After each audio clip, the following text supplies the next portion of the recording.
Hi, I'm Sara McMahon, and this is my show. From near to far, going to see it all. From downtown to out of town. From city parks to national forest. From farmland to farm animals. I grew up here, so let's go. They're on their town.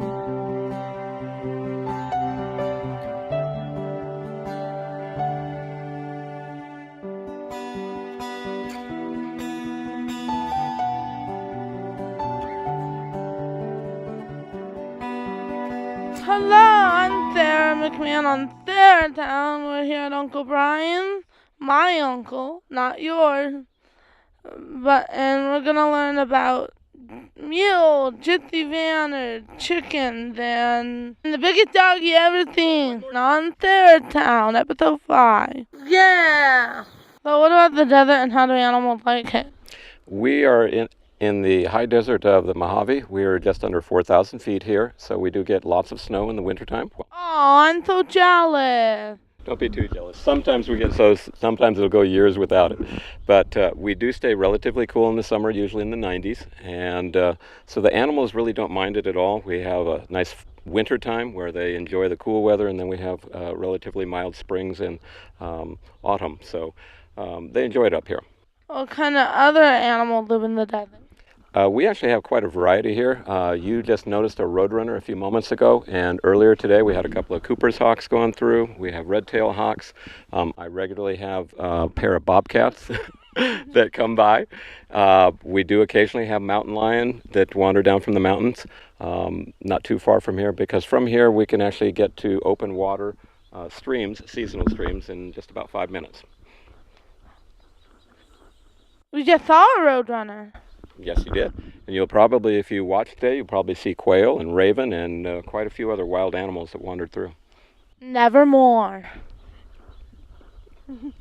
Very clever. So, Uncle Brian, what made you start to want to collect mules? My first mule was actually given to me, and I enjoyed it so much that I acquired 2 more. These 2 mules, the one behind you is Jack. He is a 6-year-old mule mixed. His mother was a half-flinger, which is a draft horse from Belgium. And then we have his sister Jill behind us. They both came from the San Diego Wild Animal Park when they had a program down there, and they now reside here. Cool!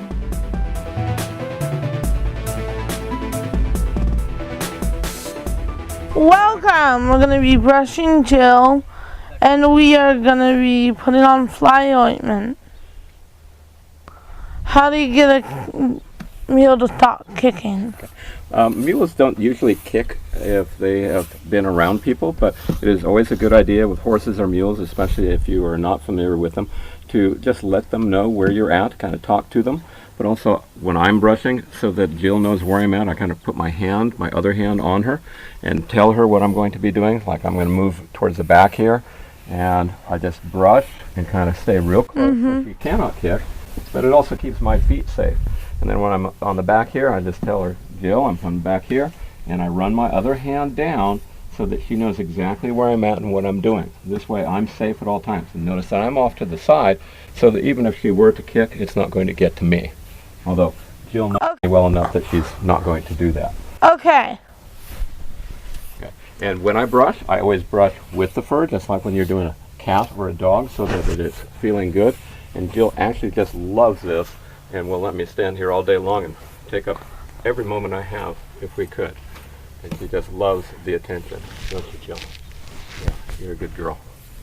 Yeah, you'll notice that she has a few bumps, and this is from fly bites, because flies seem to irritate her skin more than all the other horses and other mule. So we treat her, and what we're going to do today is we're going to put a little ointment on where she is.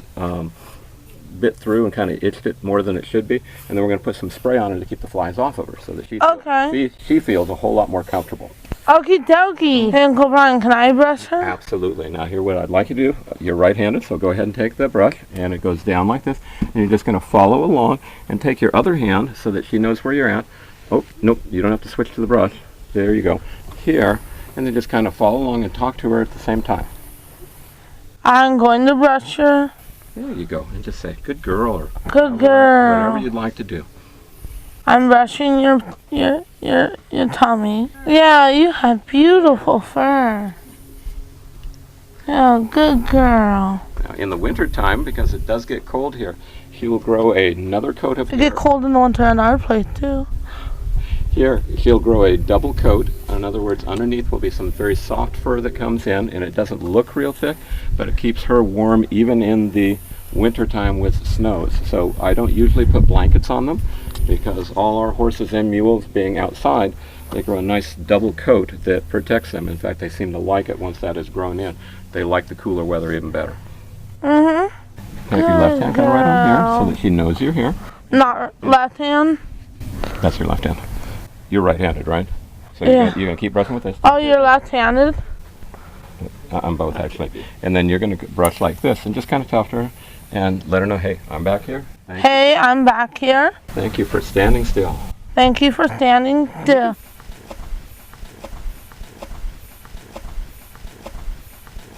Oops. Uh-oh. Okay, no, it just means it. The next thing we're going to do is put fly ointment on Jill. So, Uncle Brian, how do we do that? Well, Jill is actually kind of scratches any little itch to the point where if I don't put something on it that she will open a wound. So she has a couple of small injuries here, so we're going to put some fly ointment on it that is antibiotic and keeps the flies off so that she can heal.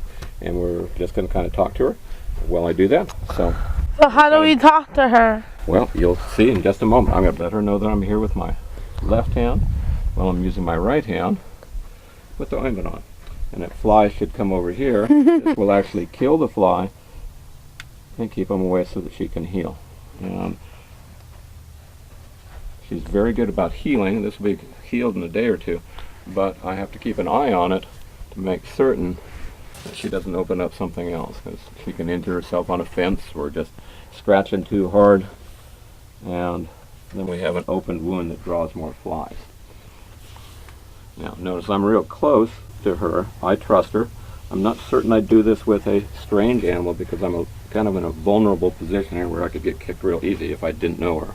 But, whoops. Sorry about that. She trusts me completely, and I trust her as well. Yeah. Okay, now we're just going to kind of check her other legs and make certain that we have nothing that we need to cover up here. Bunny school will be not after kitty school. So I'm just going to put a little extra on here, just make sure that they continue to heal. Mm-hmm. And then we're going to put a very light spray on her to keep flies off the rest of her. She actually likes this process because it feels real good. Which is why I keep bumping my head into her, because she's like, thank you. Aren't you, Jill? There we go. All right. Now we're done. We only had a couple of little injuries. From this point, we're just going to put a light spray on the top of her, and this will keep flies off of her as well. We also use fly predators here, which is a small wasp that naturally lays its eggs in the maggots, and it takes care of most of the flies here, but you still get a few that escape. And as you can see, Jill is just loving the attention here. That's a good thing to know, kid. Ears go down when they are upset. They actually kind of turn their ears to where their attention is right now, because I'm spraying towards the back and she notices that you're back here. Her ears are working like a second pair of eyes almost. She's aware of everything behind her. I've learned to watch the mules when they're out here. If they suddenly are looking off in the distance somewhere, I can generally look, and either somebody's out walking their dog or going for a walk, or we have a coyote going by or a bobcat walking by, but they are aware of pretty much everything that is happening around them. So I have learned both here and out riding with them to pay attention to those ears, what they are aware of, because they're much more aware than I am. We're going to put fly spray on Jill to keep the flies away. So, Uncle, Brian, how do you get her not to kick you while you spray the She flies? doesn't usually kick, but she will sometimes walk away if she gets a little nervous about this. So I, again, take my left hand, usually with the rag, so I can work it in. And Okay. keep her steady there. And then I just spray gently, not real hard, and so that it doesn't make a whole lot of noise. And then just kind of rub it into her coat, and that keeps the flies off of there. There you go. And then go along the top of her back because flies like to settle there. You don't need a lot. Do we spray here? I would go spray across the top. We've kind of got her side already. There you go. Okay, and you can hold it a little farther away so it's not so concentrated. And then just, whoops, just bring it along the back like this. There you go. Just kind of rub it in. Oops. No, you're going to smell like citrus too. Smell like a nice orange. Yeah. Peeled here.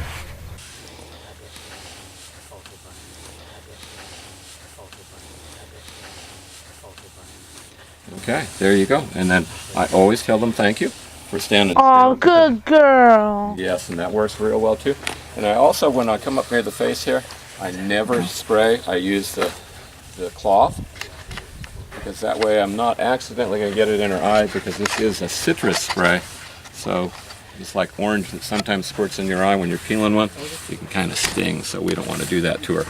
We want her to like this. Art, there's a coyote.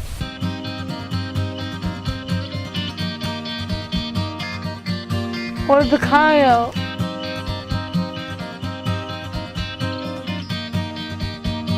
We got coyote too, huh? Yeah, we do. We have raccoons. And coyote.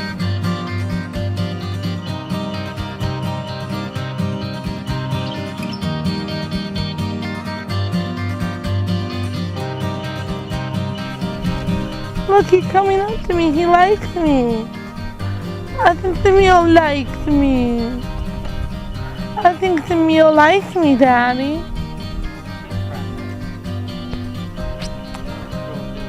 Give her a kiss goodbye. Goodbye. Oh, I'm sorry I have to leave. Hi, remember in episode 3 when I went to Carlo's Critters? Well, these are my two new kitties, Milo and Oreo. I named this one after the movie. Oh, wait.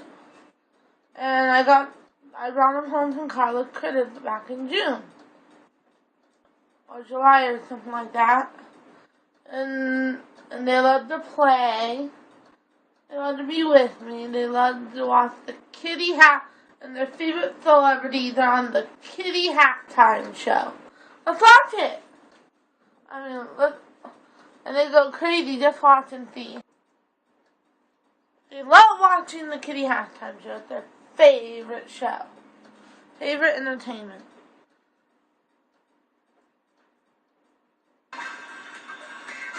These things love it.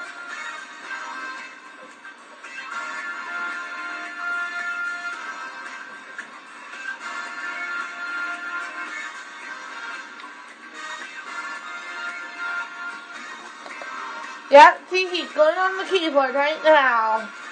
He loves it.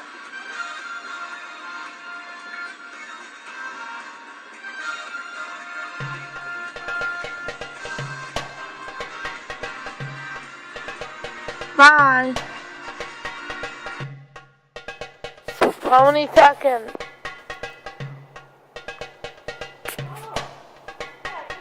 Just show him. This is Milo.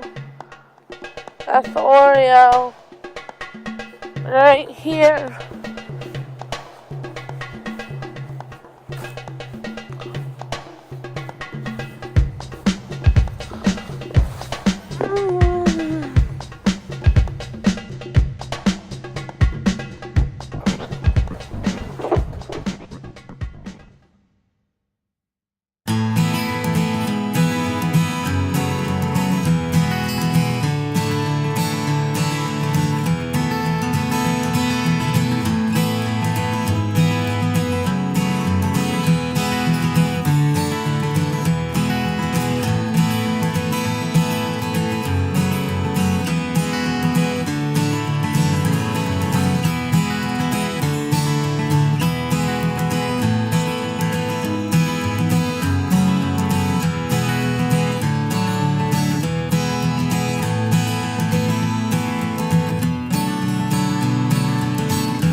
So we got a bunch of these trees right now. What are they?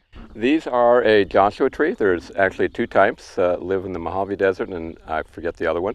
They are protected, and they only live in two places of the world, basically, so they are fairly abundant here. Mm-hmm. They are related to yuccas, which, as you all know, have kind of a spiny end, so when we walk underneath, we're going to have to kind of be careful of some of these lower branches, because if they poke you in the head, they really do hurt. Oh, okay. What are we going to be doing with the horses? Well, now we are going to be introducing you to the Gypsy Vanners. They're a breed that comes from Europe, Ireland, England, Scotland.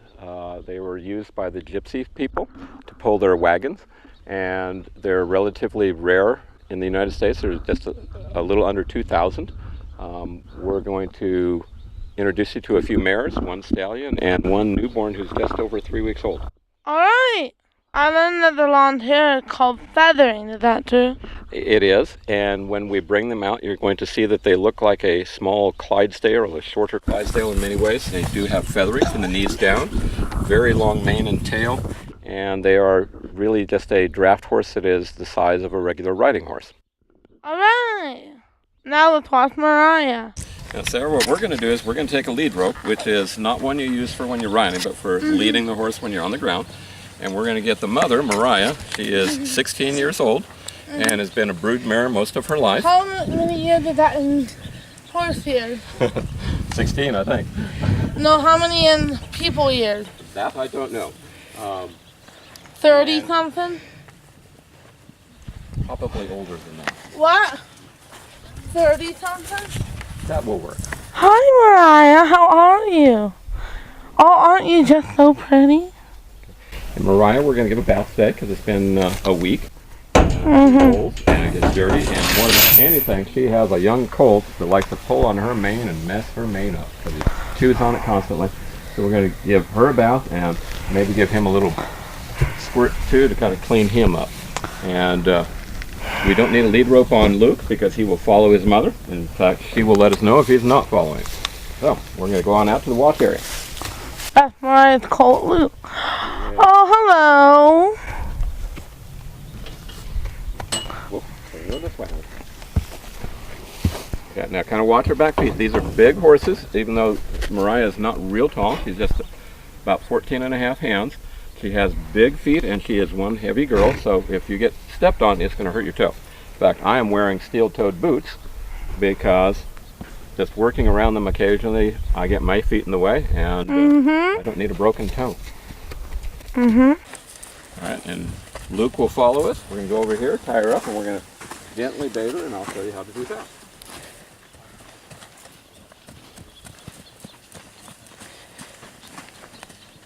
Tell us about the feathering, and we just saw Mariah being a good mother. Yes, the feathering is actually just longer hair that grows generally from the knee on down here. It gets very thick, particularly on the stallions. Her tail, as you can see, we braided because the young ones have a tendency to chew on their mother's tail, and we like the long tail, so we've got it braided. It makes it a little more difficult. What's a male horse and a female horse called? The proper name for them, a female horse, is if she is older, is a mare. If she is young, she is a filly. And the male horses, once they reach a certain age, are called a stallion. And at Luke's age, they're a young colt. Oh. And the young, if you don't know what they are, they're just a foal. Cool. And if she moves, I let go. Let's let her go. Easy, girl. Easy. Hey, Maze? Oh, yeah, she loves it. I got one that just, honestly, I think we had a river and she could stay in the river the entire time.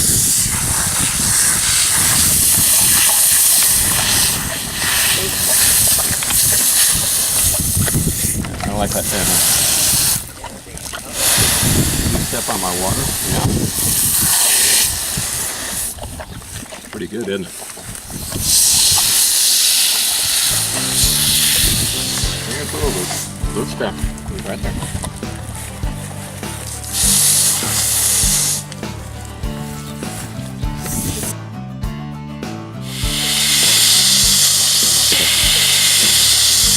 There you go. Now towards the back end. their kids.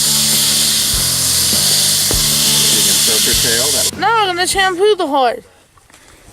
This is where we get real messy and we get wet. So this is something you want to do on a nice hot day. I'm just about out of this one. I'm going to change shampoos here in just a second.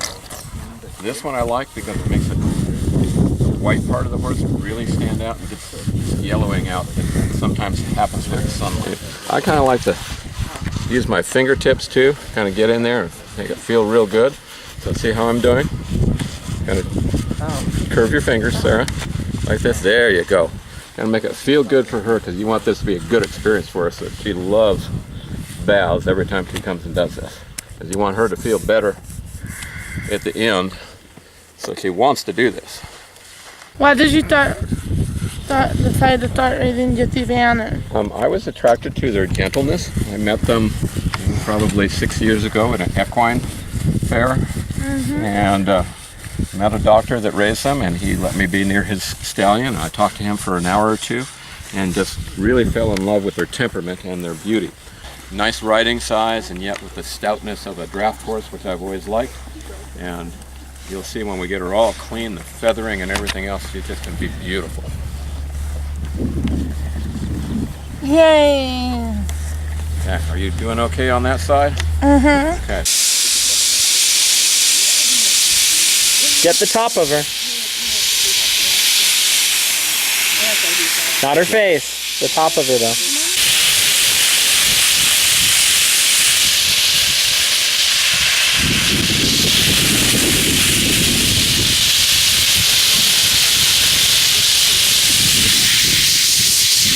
Gotcha.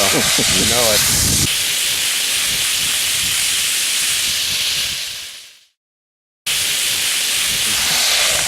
Play me because I'm hot.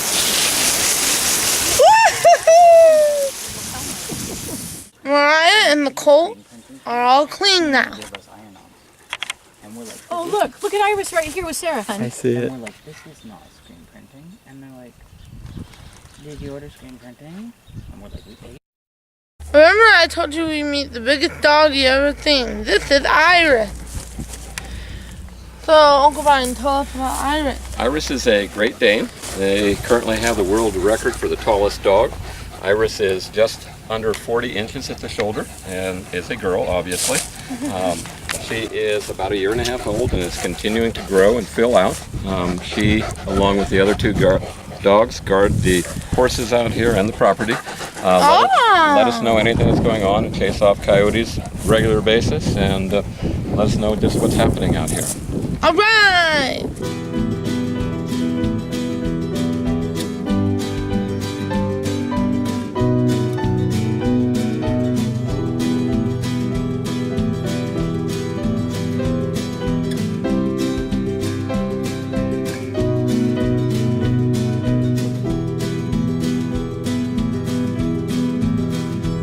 What are you going to use your Gypsy Vanners for? Right now, we are training them. The two young ones, both Luke and Crusher, our young 2-year-old stallion, are being trained currently.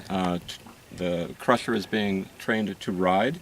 The other two older mares, they're 3-year-olds old, are being trained to pull carriages. So we hope to do maybe a carriage business later on.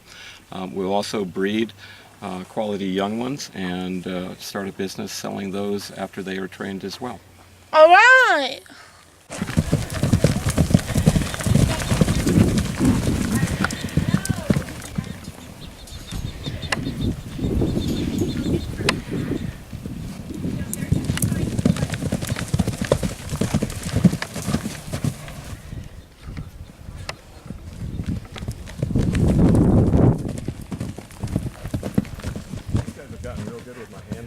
That's the end of our episode of Third Time. See you next time. Thanks to Uncle Brian, the mule, the horses, and the dog.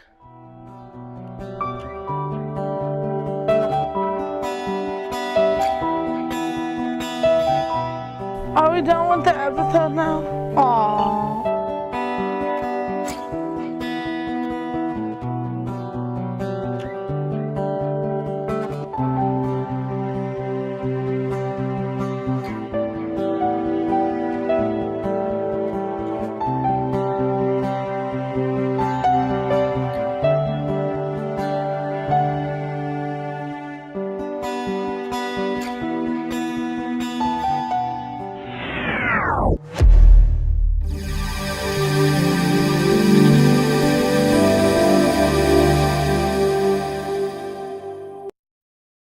Sarah's town is done for today.